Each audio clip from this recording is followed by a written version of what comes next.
વિદ્યાર્થી મિત્રો, અહીંયા આપવામાં આવેલો જે પ્રશ્ન છે એ બોર્ડની પરીક્ષામાં પૂછાયેલો છે અને આગામી બોર્ડની પરીક્ષા માટે પણ ખૂબ અગત્યનો છે. તો અહીંયા આગળ વિદ્યાર્થી મિત્રો આપણને કહે છે કે આ જે સમીકરણ દ્વિઘાત સમીકરણ આપ્યું છે એનો આપણે ઉકેલ મેળવવાનો છે. તો વિદ્યાર્થી મિત્રો, એનો ઉકેલ મેળવવા માટે સર્વપ્રથમ આપણે દ્વિઘાત સમીકરણ લઈ લીધું છે.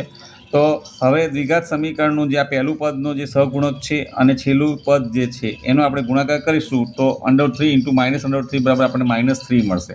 હવે -3ના બે અવયવો પાડીશું, +3 અને -1, અને એ અવયવોને આપણે અહીંયા આગળ આ રીતે લખીશું તો √3x² + 3x - x -√3 = 0 થાય.